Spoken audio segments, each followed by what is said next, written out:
Shubham Kumar Jain study with skill में फिर से आपका स्वागत करता हूं। आई होप आप सब बढ़िया होंगे। तो as you all know we are starting a new fresh batch of patwari का हम बिल्कुल नया बैच स्टार्ट कर रहे हैं मैथ्स का। और इस बैच के बारे में सारी डिटेल्स मैंने आपको पहले एक वीडियो में दे दी हैं। आज अपने कोर्स को कंटिन्यू करेंगे और स्टार्ट करेंगे कि कहाँ से अपने को इसको स्टार्ट करना है। तो अपन देखिए स्टार्ट करेंगे सबसे ही अच्छे टॉपिक और बहुत ही कवरिंग टॉपिक से, उसका नाम है क्षेत्रफल और आयतन, अर्थात किसी भी चीज का क्षेत्रफल निकालना और उसका आयतन निकालना। तो देखिए इंडेक्स में अगर आपको लिखना है कि हम कहाँ से स्टार्ट कर रहे हैं तो आप लिख सकते हैं सबसे पहले हम पढ़ेंगे क्षेत्रफल और आयतन, उसके बाद में हम पढ़ेंगे अनुपात समानुपात, फिर पढ़ेंगे हम compound interest and simple interest, उसके बाद में हम परसेंटेज, प्रॉफिट लॉस, बोर्ड मास और मैथमेटिकल ऑपरेशंस। और जो आज के टॉपिक की जो इंडेक्स है, आज के टॉपिक में आप लिख सकते हैं सबसे पहले हम पढ़ेंगे स्क्वायर वर्सेस रेक्टेंगल। सबसे पहला वीडियो जो हमारा ये आ रहा है वो है स्क्वायर वर्सेस रेक्टेंगल पे। इसके अंदर सारी कंप्लीट कैसे क्षेत्रफल निकाला जाता है, किस तरह से क्षेत्रफल का डेरिवेशन होता है, कंप्लीट आपको रटने की जरूरत नहीं पड़ेगी, सिर्फ आप डायग्राम से समझ जाएंगे कि इसका क्षेत्रफल कैसे होता है। तो चलिए स्टार्ट करते हैं। आज हेडिंग लगा लीजिए स्क्वायर वर्सेस रेक्टेंगल, अर्थात स्क्वायर मतलब वर्ग और रेक्टेंगल मीन्स आयत। ठीक है, स्टार्ट करते हैं स्क्वायर की प्रॉपर्टीज से। देखिए ऐसी आकृति या कोई भी चार भुजाओं से घिरी हुई आकृति वर्ग कहलाती है, लेकिन उसकी प्रॉपर्टीज क्या है, कौन सी थियरीज हैं। अगर वो आकृति इन प्रॉपर्टीज को सेटिस्फाई कर जाए या इन थ्योरीज को सेटिस्फाई कर जाए तो वो क्या कहलाती है, वर्ग कहलाती है। अब देखिए ये थ्योरीज हैं क्या। देखिए वर्ग की कुल मिला के चार मेन इंपॉर्टेंट थ्योरीज होती हैं, चार मेन प्रमेय होती हैं या थ्योरी बोल सकते हैं आप इनको। देखिए सबसे पहली थ्योरी जो होती है वो होती है कि किसी भी आकृति अगर वो वर्ग है तो उसकी चारों भुजाएं समान होगी। दैट इज अगर इस यहां से a से b की लंबाई अगर a है तो फिर b c c d c a इनकी लंबाई भी कितनी होगी, ये a और ये a होगी।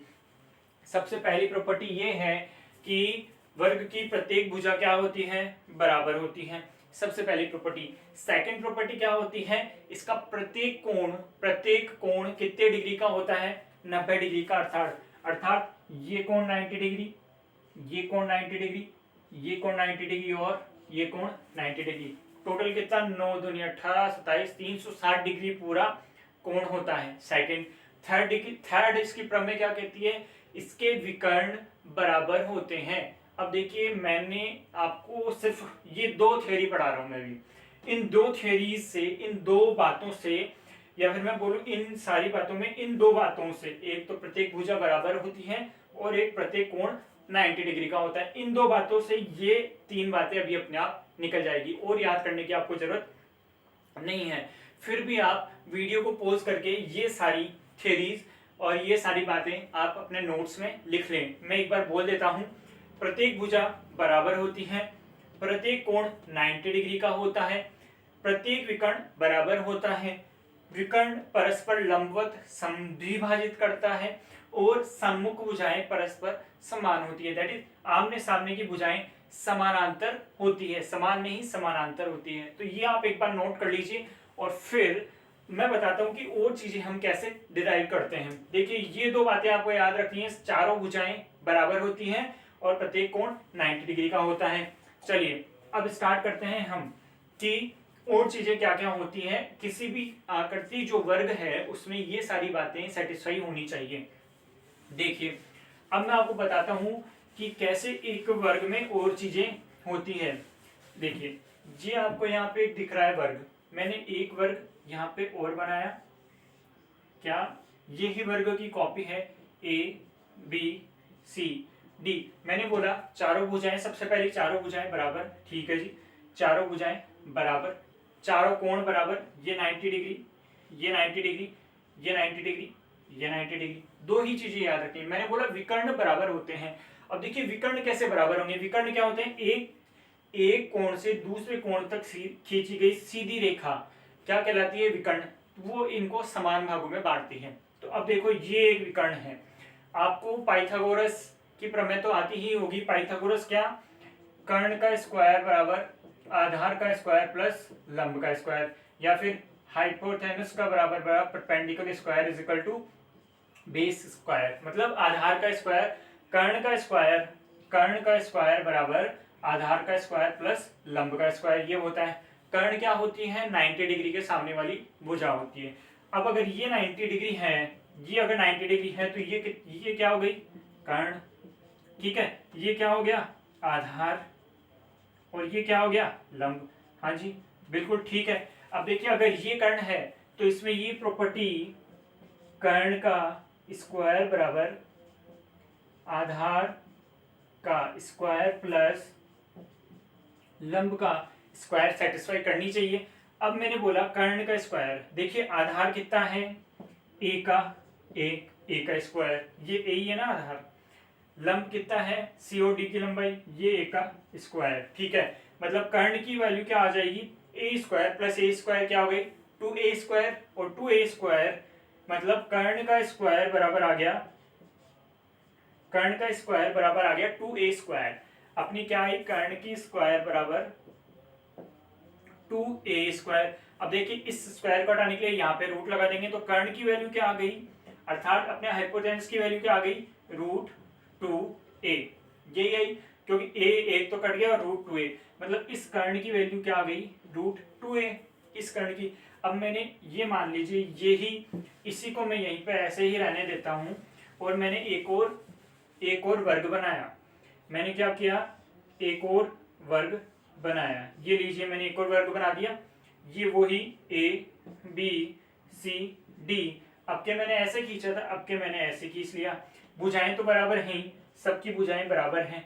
ये देखिए, अब ये वही कर्ण हो गया, ये वही लंब हो गया, ये वही आधार हो गया, तो इसकी वैल्यू क्या आएगी? √2a, मतलब इसके विकर्ण भी बराबर होते हैं। तो ये थर्ड प्रमेय जो मैंने आपको बताई, ये हुई कि वर्ग के विकर्ण कैसे बराबर होते हैं। ठीक है, अब अगर बात करें चौथी बात की, परस्पर लंब समद्विभाजित कैसे करते हैं। देखिए, सबसे पहले तो आपको समझना है लंब समद्विभाजित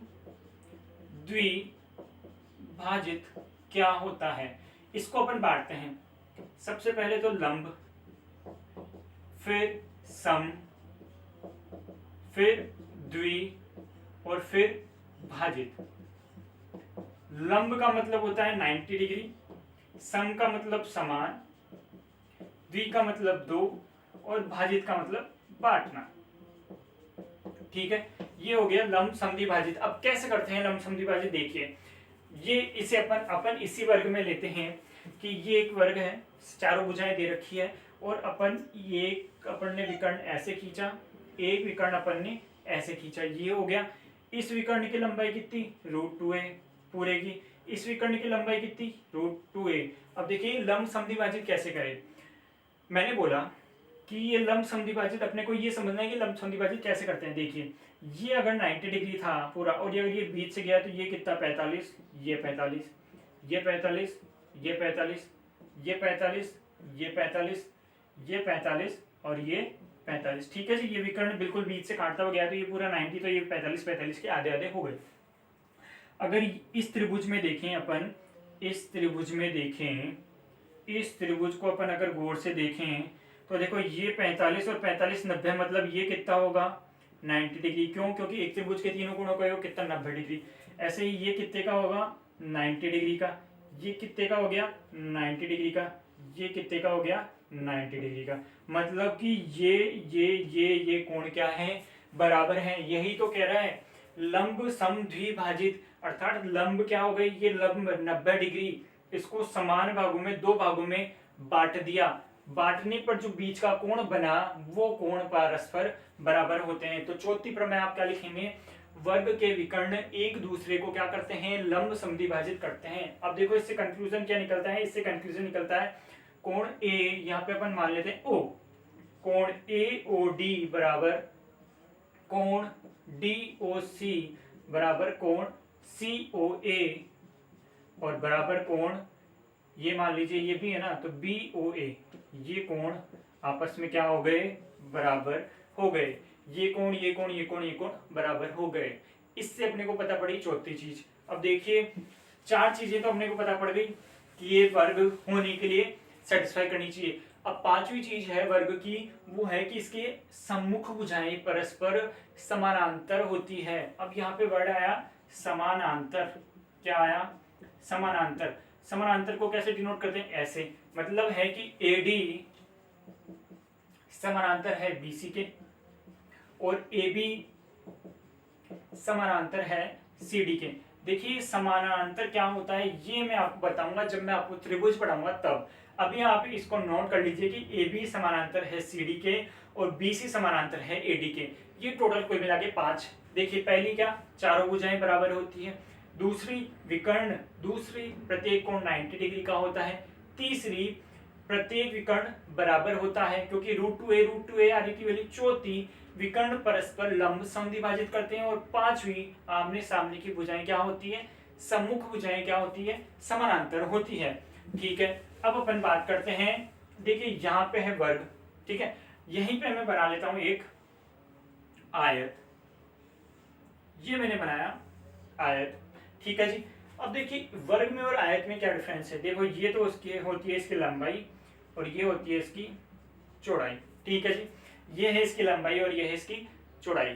लंबाई को अपन प्रसिद्ध एल से, और ये लेंथ और ब्रेथ, ब्रेथ मतलब चौड़ाई, एल यानी लेंथ यानी लंबाई, ठीक है। देखिए सिर्फ एक प्रमेय को छोड़ के और सारी प्रमेय जो भी सारी बातें थी वो आयत में भी कंप्लीट होती हैं। सबसे पहली क्या थी अपनी कि चारों भुजाएं इसमें वर्ग में बराबर होती है, लेकिन आयत में चारों भुजाएं बराबर ना होके आमने सामने की भुजाएं क्या होती है, बराबर। मतलब अगर ये L है तो ये भी L होगी, ये B होगी तो ये भी B होगी। सिर्फ इतना डिफरेंस रहता है किसमें, वर्ग और आयत में।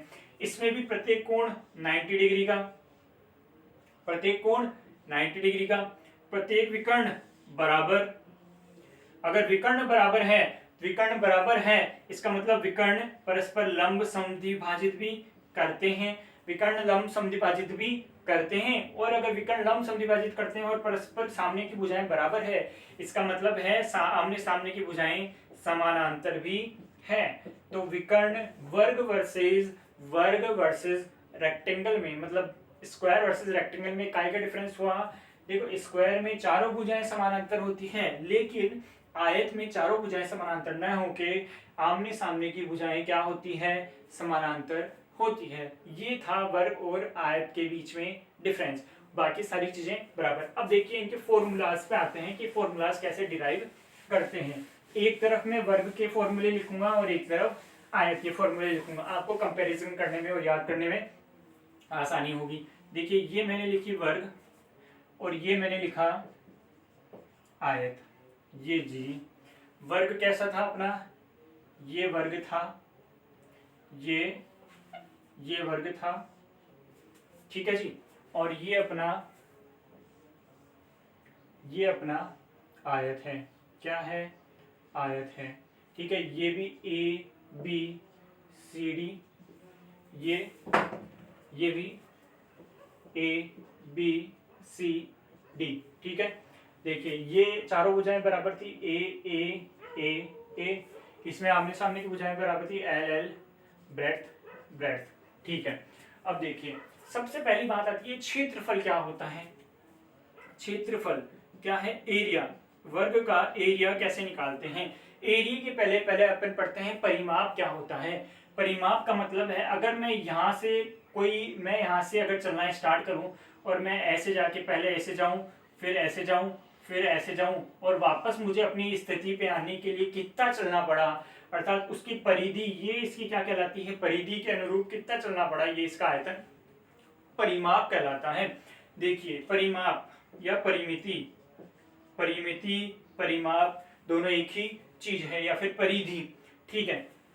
देखिए इसका परिमाप क्या, पहले में ये ए गया, फिर ये 2a गया, फिर ये 3a, फिर ये 4a, मतलब मैं टोटल कितना 4a चला, ठीक है जी। अब मैंने बोला क्षेत्रफल क्या होता है। देखिए ये तो चारों भुजाएं तो बराबर हैं, इसने पूरा घेरा कितना, ये पूरा कितना घेरा है, ये पूरा इसका क्या कहलाता है, क्षेत्रफल कहलाता है। इसने पूरी कितनी सीमा घेरी, ये क्षेत्रफल कहलाता है। अब क्षेत्रफल कैसे होता है, क्षेत्रफल का सूत्र होता है ए का स्क्वायर। ए क्या है, इसकी भुजा, दैट इज भुजा का स्क्वायर, क्या है, भुजा का स्क्वायर रटना नहीं है। अब तो सीधे सीधे निकालो, a का स्क्वायर और 4a। ठीक है, अब हम बात करते हैं आयत की। आयत में देखो क्या होता है, आयत में क्या होता है, आयत में भी क्षेत्रफल और परिमाप। ठीक है जी, क्षेत्रफल और परिमाप। पहले बात करते हैं अपन इसमें क्षेत्रफल की। देखो इसमें ये क्या था, a का स्क्वायर और a का स्क्वायर ये था। अब इसमें देखो पहले एक बार परिमाप निकालते हैं अपन, परिमाप। तो परिमाप क्या होगा इसका, परिमाप क्या है, देखो एक बार l फिर ब्रेथ फिर l फिर ब्रेथ, मतलब एक बार लंबाई के चला, फिर चौड़ाई चला, फिर लंबाई चला, फिर चौड़ाई चला। इसका मतलब 2 बार लंबाई और 2 बार चौड़ाई, तो 2l प्लस b, इसका क्या हो गया, परिमाप। और इसका क्षेत्रफल क्या हो जाएगा, l b मतलब l इंटू b, ये इसका क्या हो जाएगा, क्षेत्रफल। लंबाई गुणा चौड़ाई, लंबाई प्लस चौड़ाई का दुगुना इसका परिमाप हो जाएगा। ये फॉर्मूले सबको आते हैं, मिनिमम सबको आते हैं। ठीक है, अब मैं आपको बताता हूँ कुछ नया फॉर्मूलाज। देखो अब इन्हीं फॉर्मूलाज से क्वेश्चंस नहीं आते हैं, अब आते हैं थोड़े हटके। एक होता है क्या, जैसे आपको इस वर्ग का विकर्ण दे दिया और आपसे पूछे कि क्षेत्रफल क्या होगा, तो फिर कौन सा सूत्र होता है, क्षेत्रफल बराबर होता है विकर्ण का स्क्वायर बटा 2। क्या होता है सूत्र, विकर्ण का स्क्वायर बटा 2 बराबर क्षेत्रफल। ठीक है, अब अगर आप इससे क्या निकाल सकते हैं, इससे विकर्ण भी निकाल सकते हैं। देखिए विकर्ण कैसे निकालेंगे, ये क्षेत्रफल से गुणा हो जाएगा, तो 2 गुणा क्षेत्रफल बराबर विकर्ण का स्क्वायर, है ना। अब अगर विकर्ण निकालना हो तो स्क्वायर हटाने के लिए अपन इधर रूट कर देंगे, मतलब 2 गुणा क्षेत्रफल, 2 गुणा क्षेत्रफल, इसका क्या हो जाएगा, विकर्ण हो जाएगा। ये एक सूत्र आपको लिखना है, एक सूत्र ये लिखना है। आजकल सीधे सीधे क्वेश्चन ना पूछ के वो घुमा घुमा के क्वेश्चन पूछता है। एक सूत्र और क्या होता है, देखो विकर्ण को क्या कहते हैं, डायगोनली कहते हैं।